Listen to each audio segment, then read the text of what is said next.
Jane Austen. Pride and Prejudice. Chapter 15. Mr. Collins was not a sensible man, and the deficiency of nature had been but little assisted by education or society, the greatest part of his life having been spent under the guidance of an illiterate and miserly father. And though he belonged to one of the universities, he had merely kept the necessary terms, without forming at it any useful acquaintance. The subjection in which his father had brought him up had given him originally great humility of manner, but it was now a good deal counteracted by the self-conceit of a weak head, living in retirement, and the consequential feelings of early and unexpected prosperity. A fortunate chance had recommended him to Lady Catherine de Bourgh when the living of Hunsford was vacant, and the respect which he felt for her high rank, and his veneration for her as his patroness, mingling with a very good opinion of himself, of his authority as a clergyman, and his right as a rector, made him altogether a mixture of pride and obsequiousness, self-importance and humility. Having now a good house and a very sufficient income, he intended to marry, and in seeking a reconciliation with the Longbourn family he had a wife in view, as he meant to choose one of the daughters, if he found them as handsome and amiable as they were represented by common report. This was his plan of amends, of atonement, for inheriting their father's estate, and he thought it an excellent one, full of eligibility and suitableness, and excessively generous and disinterested on his own part. His plan did not vary on seeing them. Miss Bennet's lovely face confirmed his views, and established all his strictest notions of what was due to seniority, and for the first evening she was his settled choice. The next morning, however, made an alteration, for in a quarter of an hour's tête-à-tête with Mrs. Bennet before breakfast, a conversation beginning with his parsonage house, and leading naturally to the avowal of his hopes, that a mistress might be found for it at Longbourn, produced from her, amid very complaisant smiles and general encouragement, a caution against the very Jane he had fixed on. As to her younger daughters, she could not take upon her to say, she could not positively answer, but she did not know of any prepossession. Her eldest daughter, she must just mention, she felt it incumbent on her to hint, was likely to be very soon engaged. Mr. Collins had only to change from Jane to Elizabeth, and it was soon done while Mrs. Bennet was stirring the fire. Elizabeth, equally next to Jane in birth and beauty, succeeded her of course. Mrs. Bennet treasured up the hint, and trusted that she might soon have two daughters married, and the man whom she could not bear to speak of the day before was now high in her good graces. Lydia's intention of walking to Meryton was not forgotten. Every sister except Mary agreed to go with her, and Mr. Collins was to attend them, at the request of Mr. Bennet, who was most anxious to get rid of him, and have his library to himself, for thither Mr. Collins had followed him after breakfast, and there he would continue, nominally engaged with one of the largest folios in the collection, but really talking to Mr. Bennet, with little cessation, of his house and garden at Hunsford. Such doings discomposed Mr. Bennet exceedingly. In his library he had been always sure of leisure and tranquillity, and though prepared, as he told Elizabeth, to meet with folly and conceit in every other room of the house, he was used to be free from them there. His civility, therefore, was most prompt in inviting Mr. Collins to join his daughters in their walk, and Mr. Collins, being in fact much better fitted for a walker than a reader, was extremely pleased to close his large book, and go. In pompous nothings on his side, and civil assents on that of his cousins, their time passed till they entered Meryton. The attention of the younger ones was then no longer to be gained by him. Their eyes were immediately wandering up in the street in quest of the officers, and nothing less than a very smart bonnet indeed, or a really new muslin in a shop window, could recall them.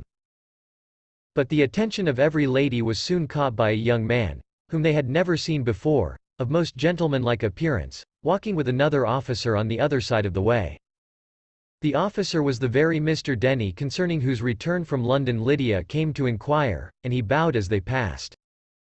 All were struck with the stranger's air, all wondered who he could be, and Kitty and Lydia, determined if possible to find out, led the way across the street, under pretence of wanting something in an opposite shop, and fortunately had just gained the pavement when the two gentlemen, turning back, had reached the same spot.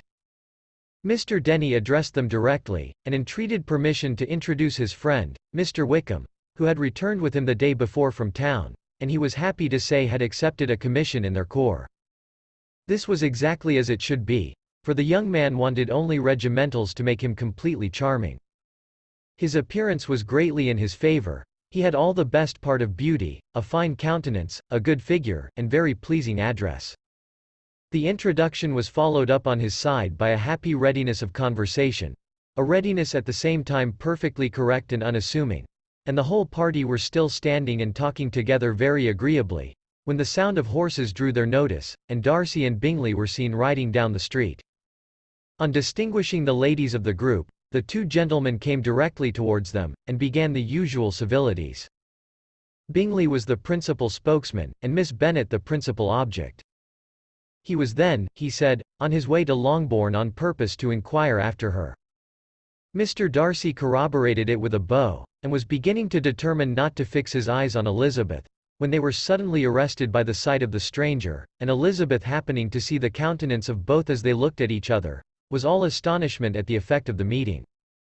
Both changed color, one looked white, the other red.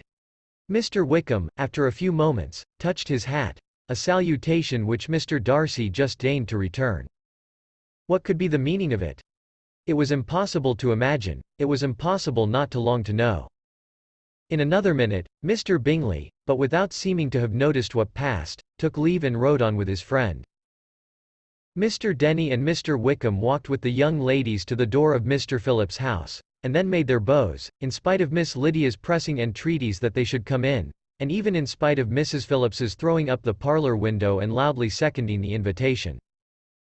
Mrs. Phillips was always glad to see her nieces, and the two eldest, from their recent absence, were particularly welcome, and she was eagerly expressing her surprise at their sudden return home, which, as their own carriage had not fetched them, she should have known nothing about, if she had not happened to see Mr. Jones's shop boy in the street, who had told her that they were not to send any more drafts to Netherfield because the Miss Bennets were come away, when her civility was claimed towards Mr. Collins by Jane's introduction of him.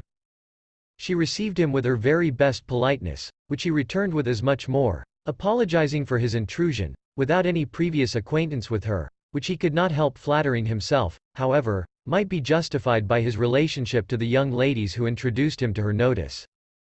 Mrs. Phillips was quite awed by such an excess of good breeding, but her contemplation of one stranger was soon put to an end by exclamations and inquiries about the other, of whom, however, she could only tell her nieces what they already knew, that Mr. Denny had brought him from London, and that he was to have a lieutenant's commission in the shire.